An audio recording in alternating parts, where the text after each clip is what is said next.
Bom, boa tarde, Márcia.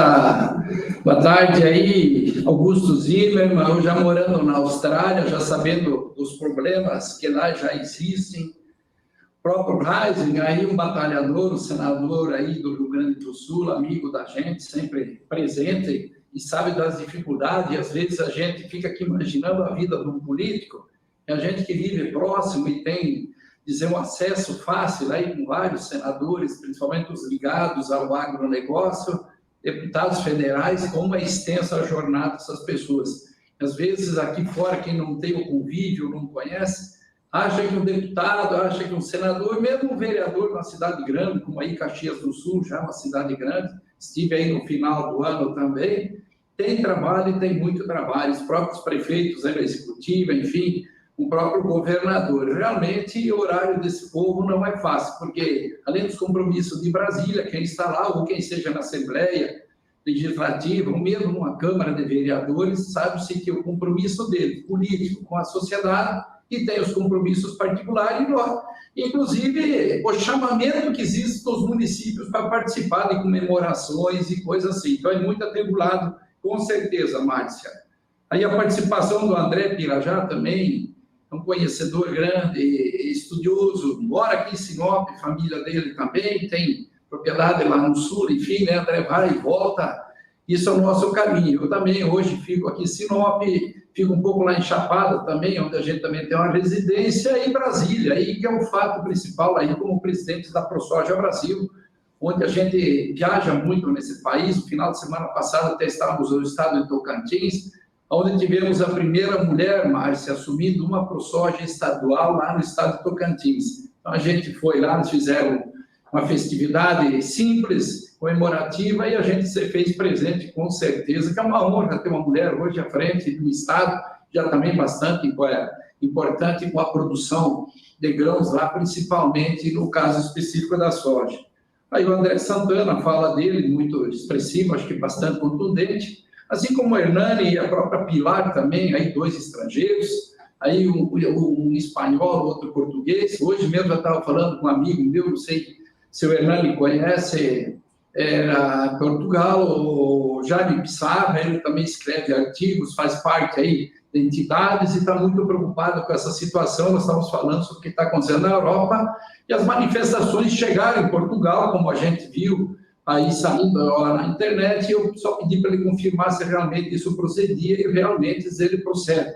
Portugal também entrou nessa situação. Com todos que se fazem presente aí, com certeza, Márcia, de vários municípios aí do Rio Grande do Sul, não é fácil, não, às vezes largaram os afazeres, são aí, a intenção era de 3 horas de debate dessa live, muito importante os assuntos que foram trazidos à tona nisso aí.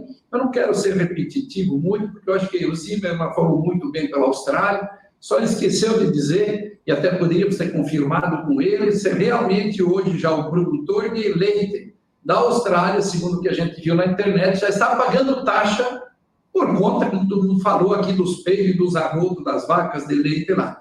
Então, você veja o absurdo que é a nossa briga aqui, né, Márcia, que a gente vai falar um pouco aí na frente, quanto a essa PL 412, essa PL do carbono também, tá beleza? Então, só queria reconfirmar com ele, mas eu acredito que seja isso. E ele falou muito de escravizar o ser humano, e é o que esse grupo globalista, com certeza, né, Márcia, todos que nos acompanham, é o que eles querem fazer. Eles acham que com o mínimo a gente vive mais feliz. Eu me sujeito a viver com o mínimo se eles viverem junto comigo, do meu lado, um Bill Gates, Jorge Soros, esse Klaus aí, esse povo maluco, que acha que pode mandar na sociedade mundial. Eu acredito que a democracia é o melhor caminho, não tenha dúvida nenhuma, porque qualquer outro regime que o mundo experimentou, nenhum deu certo. E a gente está aí bastante preocupado com o Brasil, o caminho, o rumo que está sendo dado aí pelo atual governo aí, ó. Você veja, eu tenho um sobrinho também hoje, que aqui acabou não sendo citaram a Holanda, e querem lá eliminar um percentual alto de vacas de leite também. Você veja que a Holanda, no passado, ela chegou a aterrar 30% quase do território dela, mar adentro, para poder fazer área de produção, para dar segurança alimentar.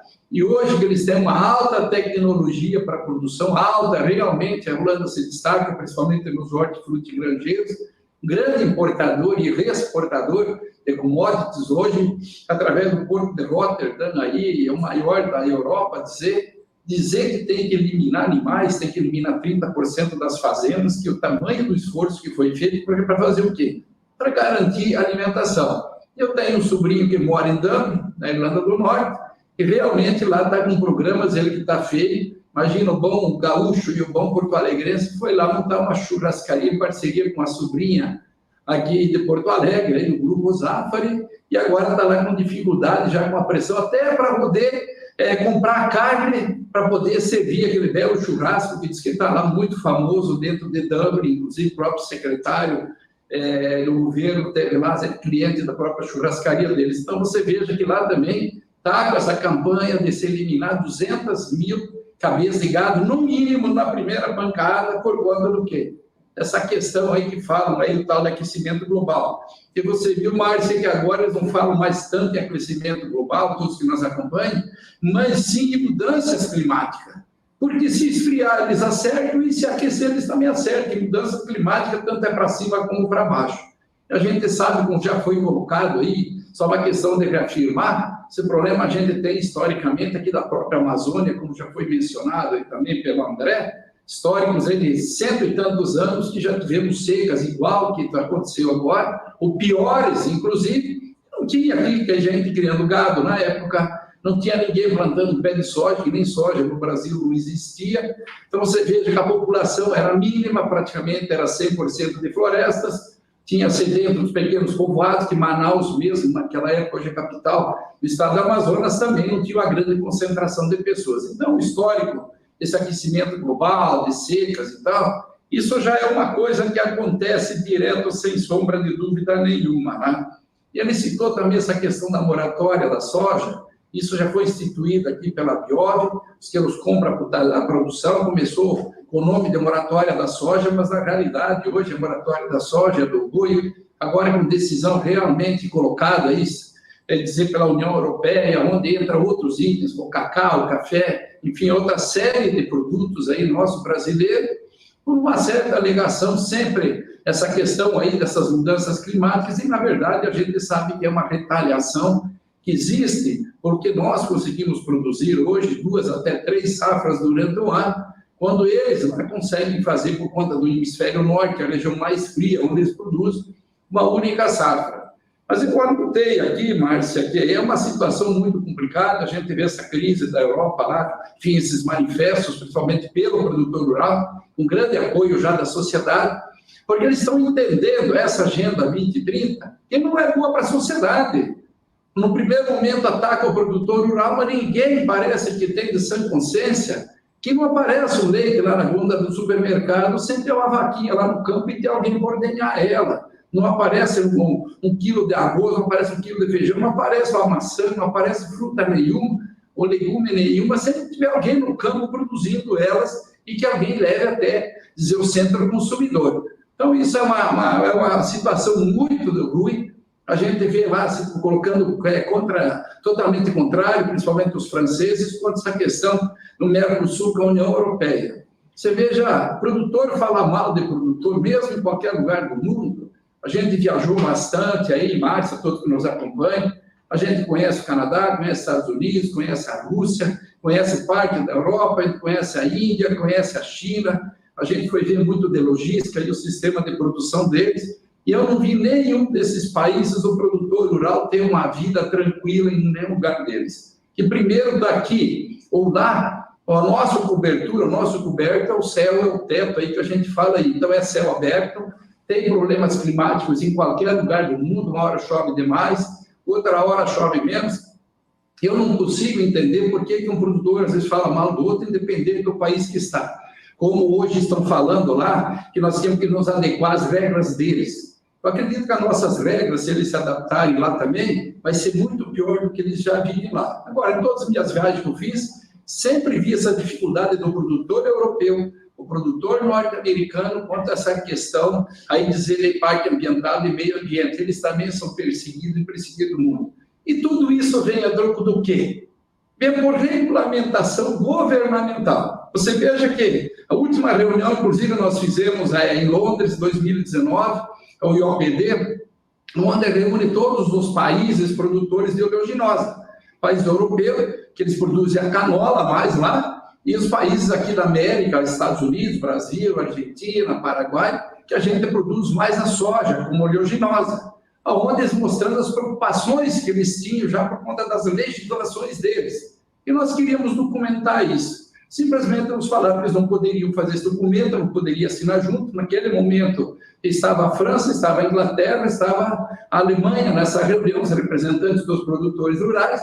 Por quê? Porque eles têm um subsídio do governo lá de 1.000 euros por hectare ano.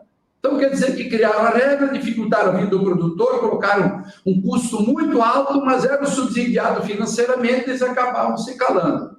Então, agora, como começou lá na Alemanha, a tirar esse subsídio, tirar o subsídio de combustível, tirar essas vantagens, o produtor de lá sabe que ele não vai mais conseguir produzir se os governantes de lá não rever o custo que eles têm de produção e, principalmente, em taxações que eles têm. Aí resolveram atacar o acordo do Mercosul, que não é por aí o caminho. É um produtor falando mal do outro. E o que nós estamos fazendo nesse mundo é tentando, que nos tocou a nós essa atividade, a dar garantia alimentar a todos. E a sociedade tem que ver que vem do produtor rural, vem do campo, essa segurança alimentar. Então, eu fico até preocupado com isso. Sabemos que aqui está no mesmo caminho, criando dificuldade a todo momento, legislação, regras. Você vê que tem mais de 16 mil itens que regem essa questão ambiental aqui no país, da portaria, instrução normativa, decreto, mas não sei o quê. E você sabe que é impossível se atender isso tudo. Então, a gente tem que fazer uma luta muito árdua para nós, que somos produtores rurais, para poder dar essa garantia, essa segurança alimentar. E não vai ser esses globalistas aí, dentro daqueles 17 itens que você tem citado, onde eles falam em segurança alimentar,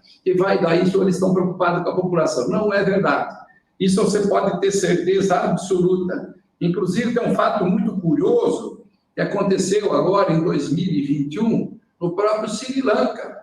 O Estado lá, os governantes, enfim, adotaram um sistema que estava lá brigando com o ambientalista para proibir que se usasse o quê? Os defensivos agrícolas e os próprios fertilizantes químicos. E o governo aceitou o desafio e proibiu. O que aconteceu no ano seguinte? A população invadiu o Palácio de Governo, invadiu tudo, até hoje estão procurando onde é que está o primeiro-ministro, o presidente do Sri Lanka, porque o inseto, a praga e a doença comeu toda a produção deles e ficaram sem comida. Isso vai acontecer em qualquer país do mundo, vai acontecer aqui no Brasil. A gente, como produtor, agora recente, além de nós passarmos essa seca, ataque de mosca branca, ataque de percevejo na lavoura, se não tiver nada para combater. Isso aconteceu no Sri Lanka, simplesmente zeraram praticamente a produção de alimentos deles. Isso vai acontecer no mundo e o que nós vamos ter de garantia alimentar ou de segurança alimentar? Então, vocês vejam que é muito difícil essa situação. O Reisen colocou bem aí também a questão do crédito de carbono, que nós temos de carbono que a gente emite e o que a gente sequestra. É um absurdo alguém querer falar do nosso sistema de produção de alimentos, o nosso plantio direto, hoje que é invejado pelo mundo. Felizmente, nós temos um clima que nos permite isso, não estou aqui condenando o sistema de plantio do produtor rural de outros países, principalmente do hemisfério norte, por conta do frio, que é o modelo que eles têm lá para poder produzir. Mas será que o carbono faz tão mal assim? Eles são mais emissores do que nós. Mas eu acredito que isso não é o objetivo aqui da nossa fala. Ela está aqui querendo criticar o produtor rural em qualquer parte do mundo, porque a dificuldade do produtor rural, você com certeza absoluta, Márcia, é em qualquer lugar do planeta, não tem dúvida nenhuma, que o produtor rural sempre está no risco, porque nós temos uma indústria a céu aberto, né? Aqui também se falou, Márcia, você falou bastante, parabenizar que você está aí uma guerreira, não tenha dúvida nenhuma sobre esse assunto. Quando você trouxe esse problema para a gente usou a força que a gente tem, sim, no meio político, para vir para a FPA poder escutar e realmente compraram essa briga, compraram essa situação. Estou vendo aí, esqueci até de cumprimentar o nosso deputado Frederico, aí, Pedro Westphalen, aliás, também, acho que o Xerife estava aí para ser cumprido. Graças a Deus que mostraram a imagem, aí, Márcia, daí eu lembrei que eu não falei dele, não. E ele está aí, quietinho, acompanhando, né, deputado? E também uma pessoa que comprou, com certeza, essa nossa luta aí. E eu dou risada, e às vezes encho o saco da turma, porque eles querem criar inseto para fazer para nós aí a proteína animal, né? Mas foram descobrir que os insetos comem também, Márcia. Comem também, e alguém vai ter que plantar o alimento dos insetos e eles vão precisar de um produtor rural. O inseto não vive do vento, do ar, não aparece do nada, sem ter alguma coisa que alimente. Então você veja que essa substituição, essa carne aí de laboratório que foi falada, é uma realidade, mas, gente, onde que vai parar essa questão que você fala da quarta revolução industrial? Nós não somos o contrário, que se inove, que você tenha inovação, que a gente vive disso, o mundo moderniza. Mas eu acho que tem as moderações, todas elas que têm que ser feitas nessa situação aí. E essas PL de carbono, você sabe que nada mais é do que querendo nos taxar, achar mais uma forma de fazer arrecadação. Já está aí se falando aos quatro ventos, como eu falei da Austrália, já fala em taxar os meios de transporte. O caminhão emite mais, tem que pagar taxa maior, a moto emite não sei o quê, tem que pagar uma taxa anual. Nós temos que pagar os nossos DPVAT, pagar tudo que tem os impostos ainda do carro, e aí vai lá, eu acredito que daqui a pouco até da bicicleta vão querer cobrar uma taxa, porque o grande objetivo do mundo, e principalmente aqui do Brasil, através dessa PL do carbono, é criarem taxas em todo sentido para aumentar a arrecadação. E como já foi bem colocado aí também, a questão da aprovação e agora a regulamentação da nossa PL tributária, que hoje já é uma lei, que aumenta exageradamente, que ninguém sabe, na verdade, fazer a conta até hoje, mas todos os especialistas da área, economistas, eu não sou economista, eu sei que 2 mais 2 é 4, mas quando você vai fazer aquela conta toda, todos os economistas têm falado que aumenta e aumenta muito,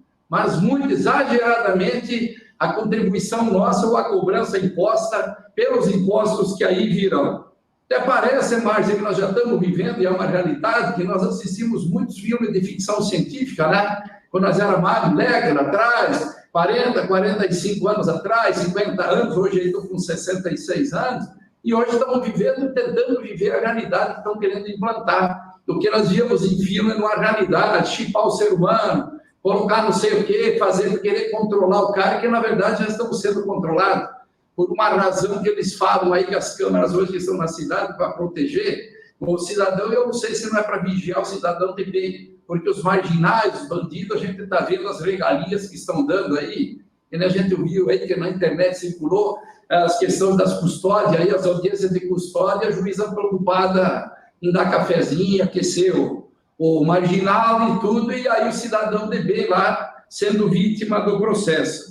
E outra coisa, Márcia, que você colocou, que a turma tem mania, às vezes o pessoal de chamarem de louca, mas eu sempre pergunto, e já me chamaram também, não te preocupa que isso não é um elogio teu só, viu, Márcia, que é um elogio para a gente também.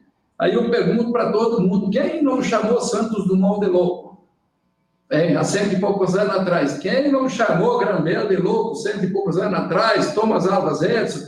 E assim vai indo os nomes que tem mais de uma centena aí de anos, então aí todo mundo sabe e agradece Santos Dumont por voar, Grambel por falar com o mundo inteiro, dizer Thomas Alva Edison para criar energia, forma de fazer a energia elétrica e assim por diante. E hoje, para nos chamar de louco, Márcia, no sentido da gente tentar acordar a população. E graças ao bom Deus, hoje a população urbana, a resposta que a população europeia já está dando, aqui no Brasil não tem a dúvida nenhuma, só está faltando coragem, um pouco pelo fato aí da tirania que está sendo usada em cima de pessoas de bem aí, condenando esses absurdos de 17, 15, 14 anos, alegando em questão de golpe, atos antidemocráticos e assim por diante, como também aí estou sendo processado, estou nessa lista aí junto com o pessoal, por esses tipos de alegações absurdas, ridículas, você dizer do cidadão de bem. Então, o que eu posso dizer, Márcia, é que o caminho a gente está certo, esperamos que a gente vá buscando sempre mais adeptos e dizer que você tem o teu comportamento da forma, tem a tua expressão, via aí durante a fala, porque enraivece, que tem pessoas que parecem que são cegas, mas tem uns que são cegos e são surdos, e tem outros que veem e enxergam, mas são mudos.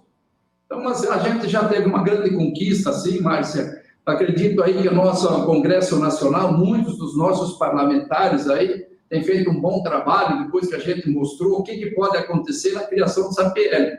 Porque é muito fácil e muito simples, por mais que nós ficamos fora aí da aprovação dela no setor, mas lá fora eles têm as exigências para comprar, para nós podermos cumprir compromissos, como está lá a União Europeia, como foi citado, o produtor já com um direito muito pequeno aí de fazer as conversões de área, aqui na Amazônia 20% das áreas de floresta, e se ele faz autorizado pelo órgão ambiental, de acordo com a nossa lei, aí ele é punido porque essas grandes empresas, grandes conglomerados aí, multinacionais, principalmente a grande maioria delas, que nos compra a produção, nos boicotam na compra. Aí uma das grandes missões que nós temos aqui, agora entrou o governador do estado nessa briga aqui, do Mato Grosso, que é o maior estado produtor e que tem áreas mais atingidas, mas as áreas em expansão hoje está tendo esse risco muito grande. Por isso é que quando você fala do aumento nosso de produção, o nosso aumento de produtividade, aumento de áreas, nós estamos nesse risco aí hoje, de quem convergir áreas aí para a produção agrícola, ou agropecuária,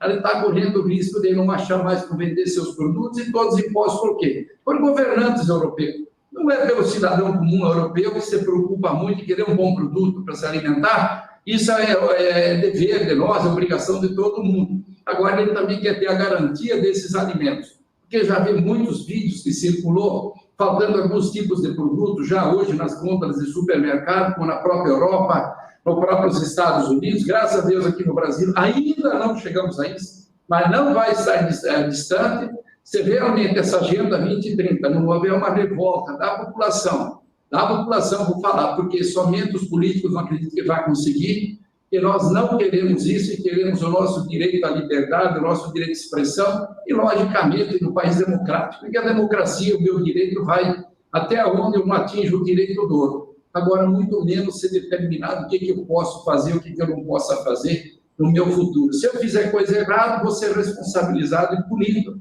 Agora, alguém querer me mandar e me dizer o que eu tenho que fazer, o que você tem que fazer, Márcia, ou qualquer outra pessoa, eu acredito que nós não podemos aceitar, e a população mundial não vai aceitar isso, porque esse problema está sendo imposto para o mundo inteiro, e não só para aqui, para nós brasileiros, Márcia.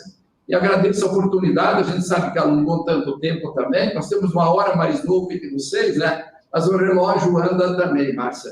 Não vamos escolher os outros assuntos que já foi colocado, e muito bem lá pelo Zimmermann, foi colocado pelo André, foi colocado por todo mundo aí, para fazer uma repetição de problemas, a gente tentou fazer alguma coisa um pouquinho, dizer mais separado. E agradecer aí essa participação e o teu convite mais uma vez, Márcia.